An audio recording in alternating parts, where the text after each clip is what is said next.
जब आप फाइट करते हो तो आप अकेले होते हो, जब आपके पास उपलब्धि होती है तो कांग्रेचुलेशन वालों की लाइन लगी होती है।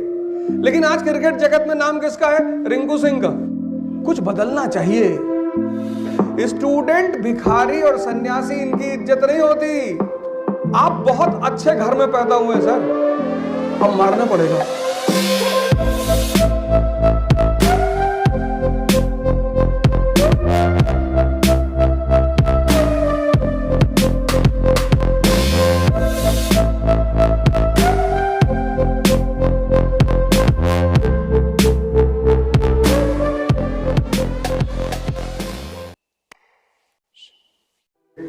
बड़ा हमला होता है भारतीय संस्कृति पर, इतनी कहानियां लिख डाली, इतना ये कर डाला, 33 करोड़ देवता पूजा करते। पढ़ो तो भैया इस संस्कृति को। अभी जो प्रभु राम का मंदिर बना अयोध्या में, जिसको लेकर शायद पूरी दुनिया उत्साहित है, इतने लोग आ रहे हैं पर डे पूरी दुनिया से, और आपके सबके सामने घटना घट रही है। भारत के भगवान, भारत के लोगों के लिए भगवान है, महानायक है इस विश्व के, श्री से प्रभु तक की यात्रा का सिद्धांत बताते हैं। अब इस क्लास में इतने सारे युवा बैठे हैं और सबने मंदिर का में प्राण प्रतिष्ठा वाली इंसिडेंट्स को देखा। कितने लोगों को पता है डिफरेंस रामायण और रामचरितमानस में? हाँ, आराम से। अब पहले इधर से पूछ ले, कितने लोगों को पता है रामायण और रामचरितमानस में अंतर? अरे ट्राई तो कर लो यार कम से कम। हाँ भाई, अच्छा, और रामायण? अच्छा, ठीक है, बैठो बैठो। और कोई आदमी? इन्होंने ट्राई किया है फैजल भाई, इनको एनसीईआरटी फ्री में दिया जाए इकरा की तरफ से। अरे जब बोलने का मौका आए तब बोलो उठ के। कुशाग्र को एनसीईआरटी इकरा की तरफ से फ्री। हिम्मत की भाई इतनी बड़ी भीड़ में। स्टूडेंट, भिखारी और सन्यासी, इनकी इज्जत नहीं होती। अगर ये इज्जत पाने की कोशिश करेंगे तो जीवन में कुछ नहीं मिलेगा इनको। जितना माँ बाप बेइज्जत करेंगे और जितने टीचर बेइज्जत करेंगे। हमारे टीचर कहते थे कि बेटा, हमारे टीचर हैं सीबी सिंह, अभी भी हैं, तो जब हमको एक बार बहुत मार मारे तो शाम को बुलाए, बोले बेटा जिसको मार दिए ना उसका जीवन बन गया। तो हमने कहा सर नरसिम्हा राव जी को भी मारे थे, उस वक्त वो प्राइम मिनिस्टर थे। कह नहीं, किसी ने शिक्षक ने मारा ही होगा। तो ट्राई करना, मतलब इज्जत बचाने की जरूरत नहीं। मैं तो देखता हूँ हजार हजार लोग क्लास में बैठे होते हैं, मैं क्वेश्चन पूछता हूँ कोई जवाब ही नहीं देता, सबको अपनी इज्जत की चिंता है ही नहीं। विद्यार्थी, सन्यासी और भिखारी, इनको इज्जत की चिंता नहीं करनी चाहिए। इनके लिए कौन सी इज्जत? अब भिखारी आपके दरवाजे पे खड़ा है कटोरा लेके और कह रहा दे दो भैया हम मुगल फैमिली से हैं, दे दो भैया हम मुगल फैमिली से, नहीं तो हम नाराज हो जाएंगे। तो काहे का भिखारी? ये सबसे पहला मिस्टेक आज का युवा करता है, सबसे पहला। उसके सामने घटनाएं घट रही हैं। आर्टिफिशियल इंटेलिजेंस का जन्मदाता कौन है? आर्टिफिशियल इंटेलिजेंस, कितनी बड़ी घटना घट रही पूरी दुनिया में। कहते हैं आने वाले 10 साल बाद आर्टिफिशियल इंटेलिजेंस इस दुनिया पे कब्जा कर लेगा। आपने सोचा ही नहीं। राम मंदिर आपके सामने प्रोग्राम हुआ प्राण प्रतिष्ठा का, आपने गौर ही नहीं किया, आपने पता करने की कोशिश ही नहीं की। कैनबरा यूनिवर्सिटी की एक पूरी डेलीगेशन आई हुई है जो अयोध्या में रुककर राम पर रिसर्च कर रही, किताब लिख रही है। मुझे बुलाया उन्होंने, जब मैं वहां गया पूरी किताब। और राम किसके प्रतिपादक हैं? मैंने कहा भगवान कृष्ण, भगवान राम। इनको ब्रह्म नहीं कहा गया, ब्रह्म की एक अलग अवधारणा है, इनको भगवान कहा गया, क्योंकि ये देश भगवान बनाने का सूत्र जानता है। भगवान मतलब जिस मनुष्य के अंदर श्रेष्ठतम गुण आ जाए, भगवत्ता आ जाए, वो भगवान है।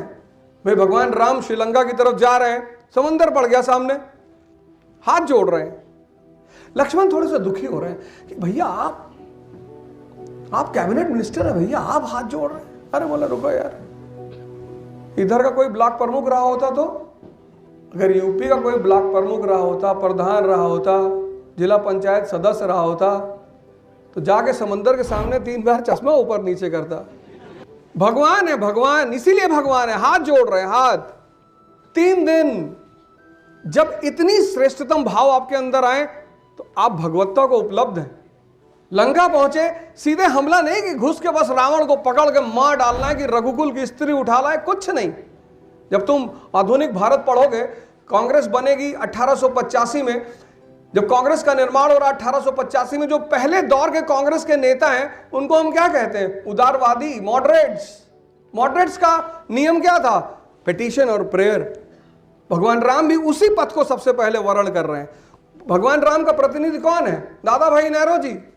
और राम जी के दादा भाई नेहरू जी कौन है? विभीषण। पिटीशन और प्रेयर, रावण से कह रहे हैं, निवेदन कर रहे हैं कि सीता मैया को छोड़ दीजिए।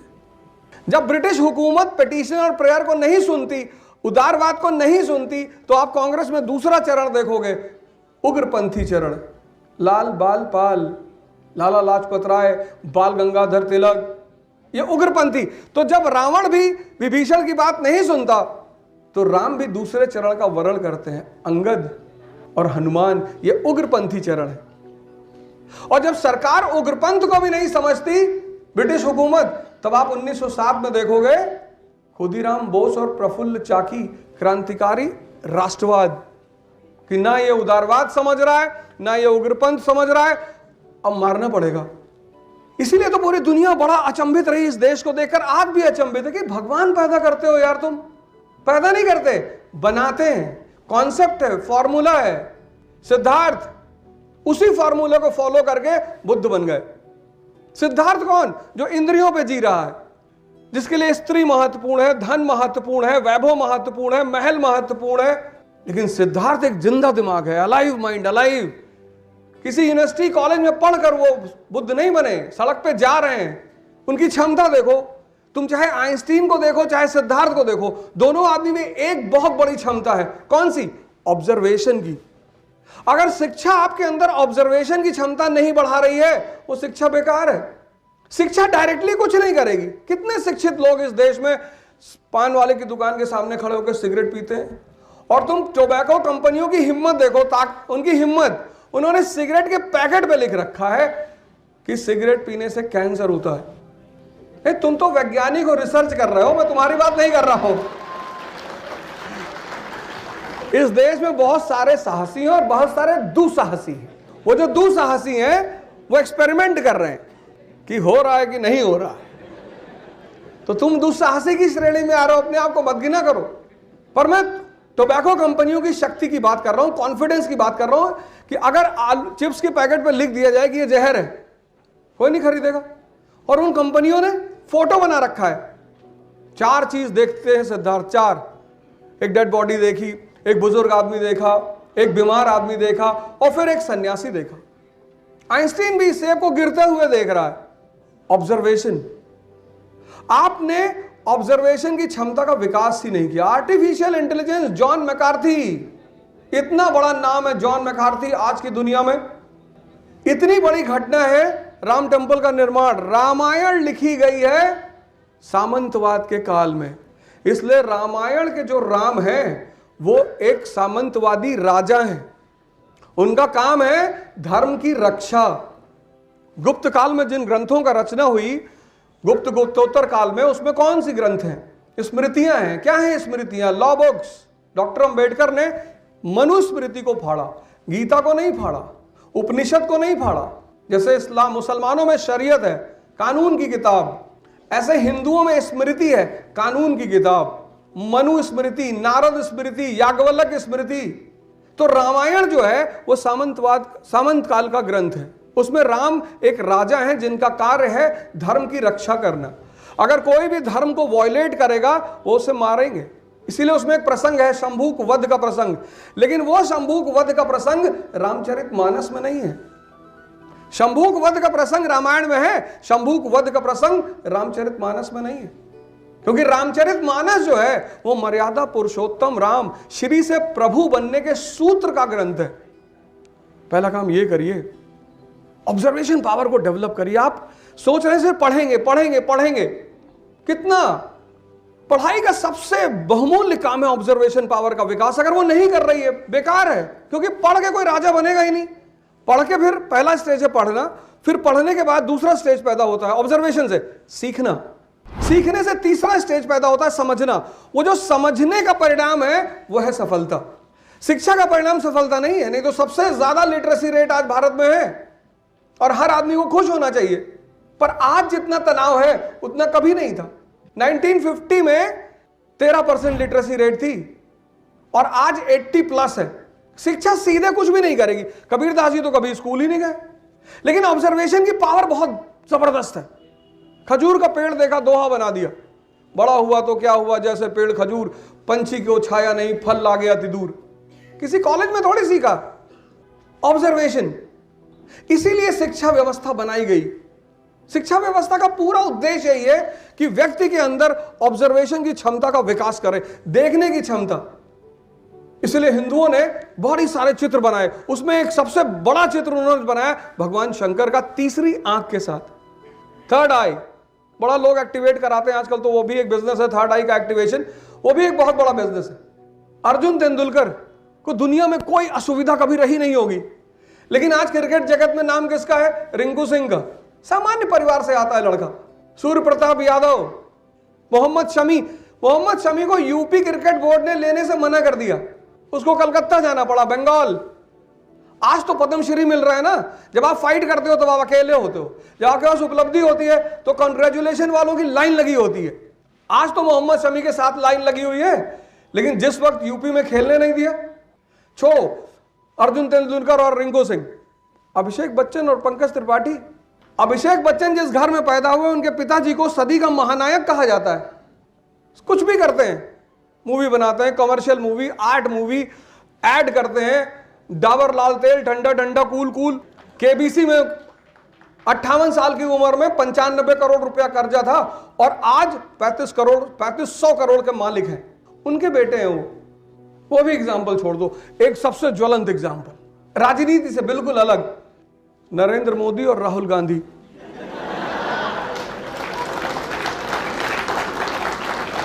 आप में से बहुत लोगों को लगता होगा कि यार हम बड़े सामान्य घर में पैदा हुए, यार हमें अगर सुविधा मिल जाती तो हम ये कर लेते। सर आप बहुत अच्छे घर में पैदा हुए हैं, आप बहुत अच्छे घर में पैदा हुए हैं सर। ये 3 एग्जाम्पल, मैं आपको ऐसे हजारों एग्जाम्पल दे सकता हूं। औरंगजेब, छत्रपति शिवाजी, मुगल राजा औरंगजेब, पूरे भारत पर उसका कब्जा है और राजतंत्र है, डेमोक्रेसी नहीं है कि प्रधानमंत्री को गाली दे दोगे। प्रजातंत्र में, डेमोक्रेसी में अपोजिशन का अधिकार है और अपोजिशन सरकार की आत्मा मानी जाती है, बहुत अच्छी चीज होती है, बड़ी प्यारी चीज है अपोजिशन राष्ट्र प्रजातंत्र में। लेकिन इसका मतलब यह नहीं कि जो आदमी पदों पे बैठा है आप उसे गाली देंगे। छत्रपति शिवाजी, ऑब्जर्वेशन पावर इतनी तेज, इतनी, मतलब आपके दिमाग में कभी ये बातें नहीं आती कि यार ये अभाव वाले लोग इतनी ऊंचाई पे पहुंच गए। पहला काम आप ये करिए, अगर आप चाहते हैं कि रिंकू सिंह की तरह, पंकज त्रिपाठी की तरह, नरेंद्र मोदी जी की तरह आपका भी नाम दुनिया में जगमग करने लगे, तो आप अपने ऑब्जर्वेशन पावर पर काम करिए। मैं शिवाजी की बात कर रहा था, सामान्य परिवार, यही तो दर्द रहा औरंगजेब को कि मैं मुगल सम्राट और ये जमींदार का बेटा, और तब राजतंत्र था। 1656 सिविल वॉर, गृह युद्ध चल रहा है मुगलों के बीच। औरंगजेब अपनी ही भाइयों से लड़ रहा है गद्दी के लिए।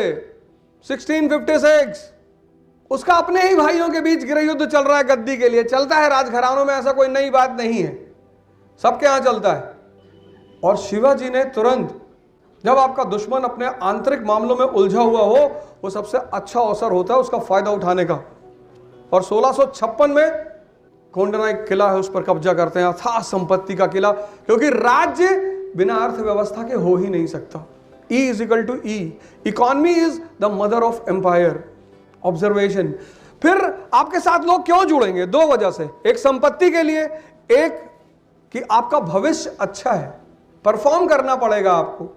आइडेंटिटी, धन के साथ साथ अगर आइडेंटिटी भी हो। 1659 अफजल खान की हत्या, बीजापुर। अगर शिवाजी का पूरा इतिहास आप पढ़ेंगे तो उसमें सबसे बड़ी चीज जो शिवाजी के पास पाएंगे वो ये है कि उनके देखने की क्षमता और अपनी परिस्थिति को समझने की क्षमता बहुत प्यारी है। किताबें सबको एंटरटेन नहीं करती ही नहीं, बहुत साधना करनी पड़ती तब वो किताबें एंटरटेन करती। इसलिए शिक्षक को बड़ा सम्मान दिया गया। ये जो शिक्षक को भगवान से आगे रखा गया उसकी वजह यही थी, जिंदा दिमाग, रोशनी, रास्ता दिखाने वाला। नहीं तो शिवाजी एक आम घर के आदमी, 1674, 1679 मराठा स्वराज, इंडिपेंडेंट स्टेट की स्थापना औरंगजेब के सामने हाथ मल कर रह गया बेचारा। उस साम्राज्य को, उस राज्य को बनाने का कोई सूत्र किताब में है? नहीं है। महात्मा गांधी एक सफल लॉयर नहीं हो पाए राजकोट में, नहीं हो पाए। और फिर परमहंस योगानंद का विज्ञान उनके समझ में आया, धर्म विज्ञान है, पाखंड को मत देखो। धर्म और पाखंड दोनों बिल्कुल अलग अलग बातें हैं। धर्म जो धर्म को समझ जाएगा, वर्धमान महावीर हो गए। हमसे लंदन में पूछा कि हिंदू लोग कन्वर्जन क्यों नहीं करवाते, मैंने कहा हम रियल करवाते हैं, हम फर्जी वाले में विश्वास ही नहीं रखते। हिंदू धर्म रियल कन्वर्जन में विश्वास रखता है, इंद्रियों से चैतन्य की तरफ, रियल। और जो एक बार कन्वर्ट हो गया वो दोबारा फिर भगवान की स्थिति में आ जाता है। हम ये नहीं करते कि श्यामलाल को शमशुद्दीन बना दिए, श्यामलाल भी भिखमंगा, शमशुद्दीन भी भिखमंगा। जब भिखमंगा ही रहना है, श्यामलाल को सैमुअल बना दिए। कुछ बदलना चाहिए। कन्वर्जन अगर हो तो कुछ बदलना चाहिए। अगर बदल नहीं रहा है, बदलने की जरूरत क्या है? कन्वर्जन हुआ तो सिद्धार्थ बुद्ध बन गए, कन्वर्जन नहीं हुआ, आज तक पूरी दुनिया जानती है उनको। वर्धमान महावीर बन गए, नरेंद्र विवेकानंद बन गए। यह है कन्वर्जन का सिद्धांत। इसको रियल कन्वर्जन बोलते हैं, इंद्रियों से चेतना तक। और ये सारे धर्म में, ऐसा नहीं सिर्फ हिंदू धर्म में, इस्लाम, ईसाईयत, क्रिश्चियनिटी, ऐसा कोई धर्म ही नहीं जिसमें ना हो। सारे धर्मों का मूल सिद्धांत यही है, इंसान को निम्नतम लेवल से उच्चतम लेवल पर ले जाना। शिवाजी की सबसे बड़ी ताकत है ऑब्जर्वेशन। आप भी अपने अंदर विकसित करिए।